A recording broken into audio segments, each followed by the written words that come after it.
The new Alberta curriculum has received some mixed reviews. Now, on one side, supporters say it shows a real sense of pride about Canada, but on the other side, critics say it whitewashes Canadian history.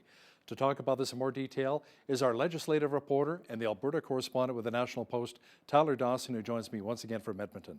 Tyler, now what's kind of cool about this new curriculum is the fact that Premier Jason Kenney's grandfather, who was a jazz musician, makes an appearance for grade 6 students.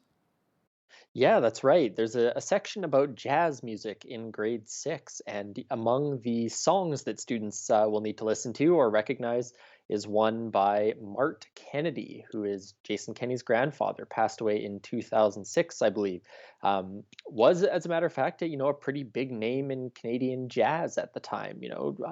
Headlining hotels around the country and things like that. I believe he was the artist in residence or some equivalent at the hotel down in Waterton at one point. So anyway, it's just the past comes around, but yeah, more broadly, curricula always seem to be this huge controversy. I mean, I feel like we went through this with the math curriculum not that long ago, and this is the social studies curriculum for K to 6 that has been, as you say, fairly controversial. With there's complaints about sort of age appropriateness. There's complaints about some of the topics, as you said, complaints about whitewashing. And Kenny's taken some questions on it this week and just said, there's this distorted version of history that exists, and this is, trying to sort of restore pride for Canada in the education curriculum. So the controversy, of course, not going away anytime soon. There are more curriculum reviews promised and all that, but yeah, it's a hot potato right now. There's no doubt about that. Now, a big story we have been talking about extensively on Bridge City News was the Supreme Court's recent ruling that the federal carbon tax is in fact constitutional. And that's not good news for a lot of the prairie provinces in Ontario, which fought the tax vehemently in court. Tyler, this means now that Premier Kenney has to maybe create his own carbon tax or maybe continue having Justin Trudeau provide one for him, like what we currently have. Yeah, that's right. So as you say, at the moment we do have a carbon tax, the federal one. It is up to Jason Kenney whether or not he decides to come up with, sort of a made in Alberta carbon tax of some sort. He'd been asked about this and said that they hadn't really come up with a plan on it because they, had really been hoping to win. And the other provinces that joined Alberta in this challenge, Saskatchewan and Ontario, are also going to have to make these decisions.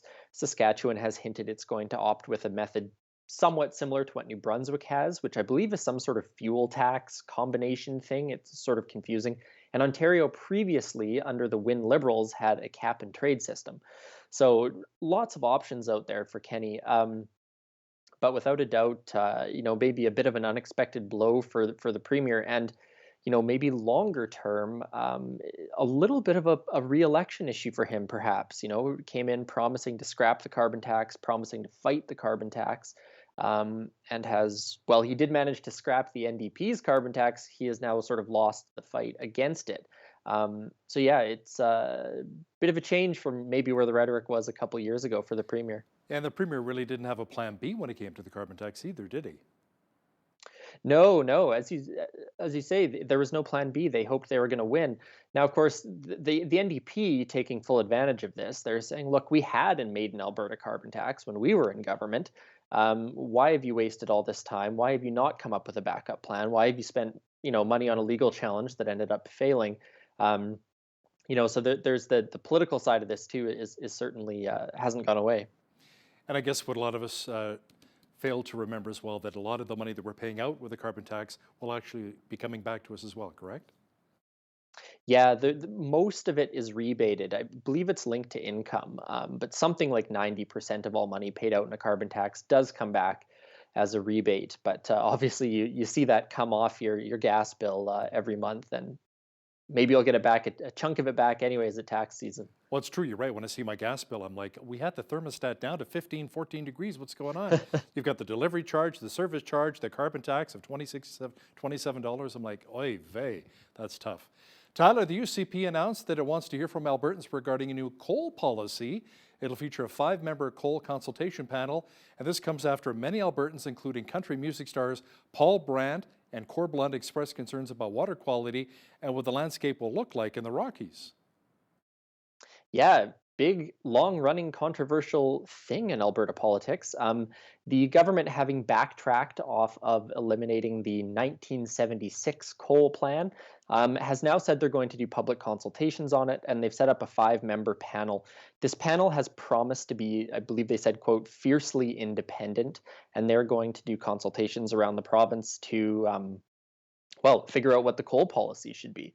Hopefully, from the UCP's perspective, try and smooth over some of the drama they've dealt with in the last little while and come up with a new sort of policy that's going to govern coal mining on the eastern slopes of the Rockies. Do you think perhaps the UCP is looking more at divesting into coal because of the fact that oil and gas has been suffering so much over the last 5 or 6 years? I think that's probably part of it. A lot of the coal mining operations that are being discussed at the moment are sort of in southwestern Alberta, which doesn't necessarily help some of the harder hit oil and gas areas of the province. But there's no doubt that this is part of a broader sense that the province needs to have a more diverse economy. And the UCP's position, of course, is that there is a demand for coal. There's already considerable resource extraction expertise in the province, and so the province might as well try and take advantage of that. And apparently, an Australian mining company has paused its operations, citing the consultations. Yeah, there's the Australian interest in the coal mining in Alberta is actually quite significant, and one company has announced that it's putting a pause on the project while the consultations go ahead. And of course, this also comes as the New Democrats are planning a private members bill that would sort of fully ban coal mining on the eastern slopes of the Rockies. So, I think I've said this a few times, but this is without a doubt not a story that's going away anytime soon in Alberta. Absolutely right. Alberta's physicians have rejected a contract between the Alberta Medical Association and the province. Tyler, it was a close vote too at 53 to 47 with a 59% turnout among its 11,000 members. Discussions will continue, however, with the province. I have to admit, I was surprised that turnout was only 59%. When you think about how with such drama this has been talked about in political circles, in journalism, I saw that this when the stories first came out and thought, oh my goodness, I would have surely expected it to be higher. But that's right. So this was the deal that was announced just a couple weeks ago, sort of joint announcement between the Alberta Medical Association and the government. It had been voted on and approved by the AMA's sort of board of directors, I believe, and then it went to the membership for sort of final ratification. Now, Health Minister Tyler Shandro saying that we're disappointed in this, but this does not sort of negate all the fine work that has been done. We're going to go back to the table, continue discussing this deal. The NDP, of course, once again, taking the opportunity to call for Tyler Shandro's resignation, saying that clearly confidence has been lost in his leadership on this file. Kenny, also, of course, standing by his man on this file. So add this to the pile of stories that we're going to be talking about every couple weeks for the next little while. Now let's talk about Clare's Law. It allows police to disclose a history of domestic violence to a current or former partner or to a third party like a parent through a designated process. Now, Tyler, Alberta has the fourth highest rates of domestic violence in the country, so this was sorely needed. Yeah, so as you say, what it does is it allows for sort of previous police reports, criminal records, things like that to be disclosed should someone have concerns. Now, this comes out of UK legislation. It's named after a woman named Claire Wood, who was killed by her partner. Saskatchewan has gone ahead with similar legislation. Alberta actually promised this some time ago now, a few months ago, I believe, but there had been a little bit of work that needed doing in terms of some of the privacy issues at stake here. There was an issue in Saskatchewan where the RCMP were considering not complying with it because of privacy obligations. So they've clearly worked through that and are going to set out or have a process, I should say, where someone like a parent could check on their child's partner. That comes into effect April 1st, today, I guess. And so that will be on the books. The idea being, of course, to try and reduce domestic violence in the province. The Alberta government has followed the lead of other provinces and suspended the use of the Oxford AstraZeneca vaccine for those under the age of 55. I guess it's more of a precautionary measure after reports of cases of rare blood clots for those in Europe who took the vaccine. Yeah, it's happened across the entire country, this pause on using the vaccine. As you say, very much a precautionary thing. On Tuesday, Dr. Dina Hinshaw sort of addressed the 900 Albertans under the age of 55 who've received this vaccine, saying there's no real need to worry. This is very unlikely. These cases have not happened in Canada. They've not happened in Alberta. So the political question is sort of going to be how this affects the UCP's vaccination schedule. Now, people who might have gotten AstraZeneca are now going to have to be in line for Pfizer or Moderna vaccines. So it calls the timeline into question a little bit.